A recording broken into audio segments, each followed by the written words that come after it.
Continue with chapter Accounting for Partnership Firms Fundamental. In this video, we are going to discuss new topic of this chapter, that is past adjustments. So पहले देखते हैं कि past adjustments का meaning क्या होता है. Some time after closing the accounts of a partnership firm, errors or omissions are found. कई बार क्या होता है कि कंपनी अपने पूरे साल के अकाउंट्स बना लेती है, उसको क्लोज भी कर देती है 31 मार्च को, और इसके बाद उसको कुछ गलतियां, कुछ एरर्स और कुछ ओमिशंस के बारे में पता लगता है.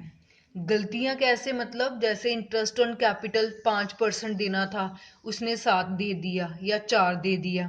सो जब 5 लिखा है तो 5 ही देना चाहिए था, गलती से आपने ज्यादा दे दिया या कम दे दिया, तो वो गलतियां हो जाएंगी. ओमिशन का मतलब होता है कि डीड में लिखा गया था कि इंटरेस्ट ऑन कैपिटल देना है या सैलरी देनी है या कमीशन देना है, और कंपनी वो सैलरी, कमीशन या इंटरेस्ट ऑन कैपिटल देना ही भूल गई, तो ओमिशन होता है भूल जाना.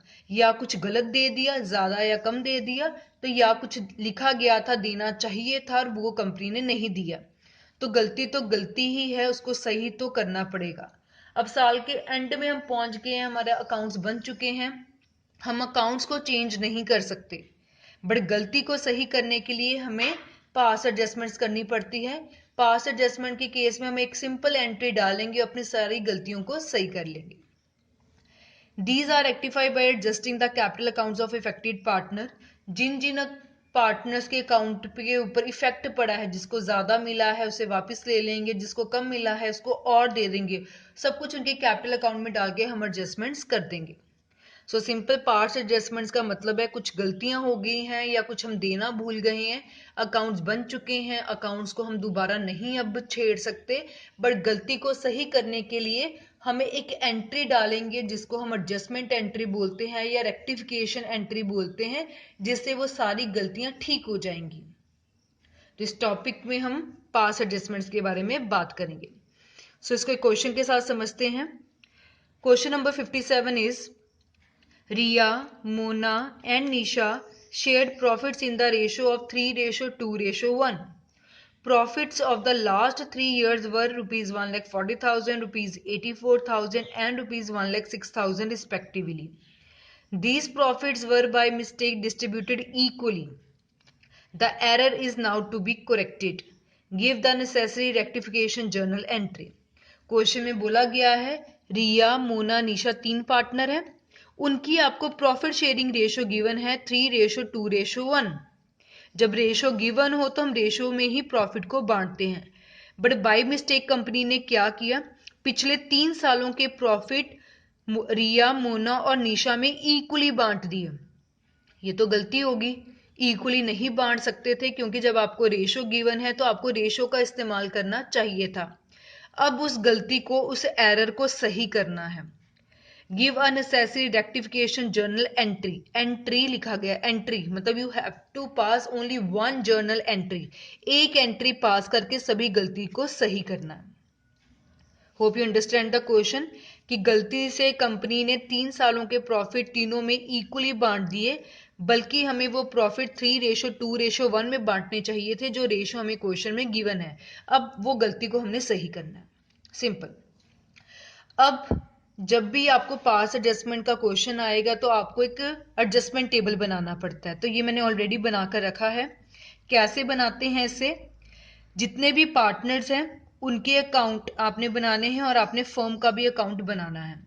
सो जैसे 3 पार्टनर थे रिया, मोना, निशा, और हर एक पार्टनर में मैंने debit credit debit credit debit credit और फर्म का बना के डेबिट क्रेडिट कर दिया. अब आपको पार्टनर्स कैपिटल अकाउंट के बारे में यहाँ नॉलेज होनी चाहिए कि जब हम किसी पार्टनर का कैपिटल अकाउंट बनाते थे तो जितनी भी पार्टनर्स के लिए इनकम थी वो क्रेडिट साइड में जाती थी, और जितने भी पार्टनर्स के लिए खर्चे थे वो डेबिट साइड जाते हैं. पहली बात.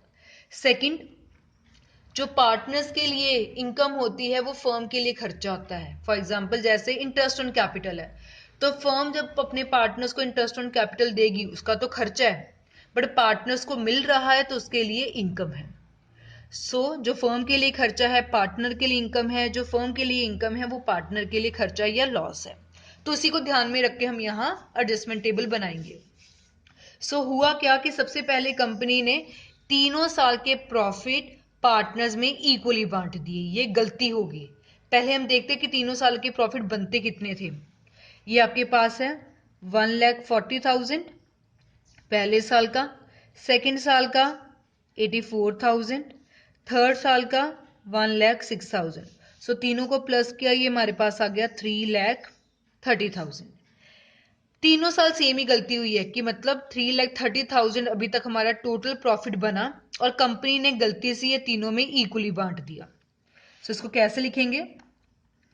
Profit already credited 1:1:1 now debited। ध्यान से समझना ये क्या लिखा गया है कि हम पार्टनर्स को 3,30,000 ऑलरेडी दे चुके हैं। सो जब पार्टनर्स को प्रॉफिट मिलता है तो उसके अकाउंट में क्रेडिट होता है और हमने वो प्रॉफिट पार्टनर्स में इक्वली बांट दिया 1:1:1 में। वो तो बांटना ही नहीं चाहिए था, गलती से बांट दिया, अब वापस लेना है। नाउ डेबिटेड, अकाउंटिंग में जब आप दे चुके हो तो क्रेडिट हो गया था पहले, वापस लेने के लिए इसको डेबिट कर दो तो अपने आप वो चीज कैंसिल हो जाती है। सो 3,30,000 को तीनों में जब हमने डिवाइड किया इन द रेशियो 1:1:1 तो ये बन गया 1,10,000। सो रिया से भी वापस लेना है 1,10,000, मोना से भी वापस लेना है 1,10,000, निशा से भी वापस लेना है 1,10,000। अब पार्टनर्स से हम वापस ले रहे हैं तो उनके लिए लॉस बन गया, इसलिए उनके अकाउंट में डेबिट हो गया। बट फर्म के लिए तो इनकम है, फर्म को तो 3,30,000 मिल गया, जो फर्म के लिए इनकम है वो क्रेडिट हो गया। अब प्रॉफिट तो बांटना था बट किस रेशो में बांटना था? 3:2:1 में। तो अब सही प्रॉफिट दे दे इनको। सो यहां लिखेंगे profit that should have been credited, जो प्रॉफिट हमें क्रेडिट करना चाहिए था 3:2:1 में। सो 3,30,000 को 3:2:1 में डिवाइड किया। अब पार्टनर्स को हमने प्रॉफिट देना है, सही प्रॉफिट देना है, तो पार्टनर्स के लिए तो इनकम है और उनके अकाउंट में क्रेडिट होगी। सो 3:2:1 में जब डिवाइड किया तो रिया को मिल जाएगा 1,65,000। अब मिल रहा है तो क्रेडिट हो गया। मोना को भी मिल जाएगा तो हो गया 1,10,000। निशा को भी मिल जाएगा, सो ये आ जाएगा 55,000। पार्टनर्स के लिए इनकम बट फर्म के लिए क्या हो जाएगा? खर्चा 3,30,000 टोटल। सो पहले जो प्रॉफिट आपने गलती से दे दिया था उसको वापस ले लिया, इसलिए डेबिट कर दिया जो इक्वल में था। प्रॉफिट तो देना था बट 3:2:1 में देना था। सो 3:2:1 में जब हमने डिवाइड किया तो पार्टनर्स में दे दिया और फर्म के लिए खर्चा है तो डेबिट कर दिया।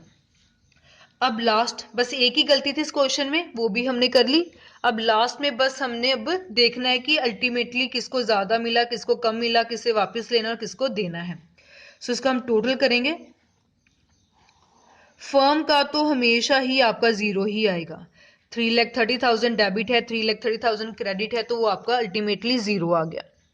निशा का देखें, निशा को हमने दे दिया था गलती से 1,10,000, उसका बनता था सिर्फ 55,000, मतलब उसको कितना और दे दिया, माइनस कर लिया, ये आपके पास आ गया 55,000।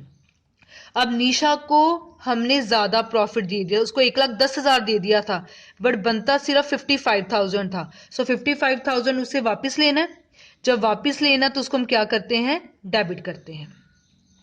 मोना गलती से दिया 1,10,000, सही भी बनता था 1,10,000। सो ना ज्यादा दिया ना कम दिया, उसका तो अपने आप बैलेंस हो गया। सो इसे ना देना है ना लेना है, ब्लैंक आ गया।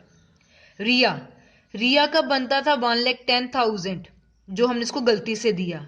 सही उसका बनता था 1,65,000। रिया का सही में बनता था 1,65,000 बट हमने सिर्फ उसको 1,10,000 दिया, तो उसको 55 और देना पड़ेगा, एडजस्ट करना पड़ेगा 55,000। अब देना है उसको, इसलिए क्या हो जाएगा? क्रेडिट हो जाएगा। आप सिंपल भी कर सकते हैं, जो डिफरेंस है 1,65,000 1,10,000 का 55 लिख लिया। यहां तो कोई डिफरेंस नहीं आ रहा, यहां डिफरेंस 55 का आ रहा है। और जिस साइड बैलेंस ज्यादा होता है वही हम लिख लेते हैं डेबिट और क्रेडिट। क्रेडिट का मतलब होता है देना और डेबिट का मतलब होता है लेना।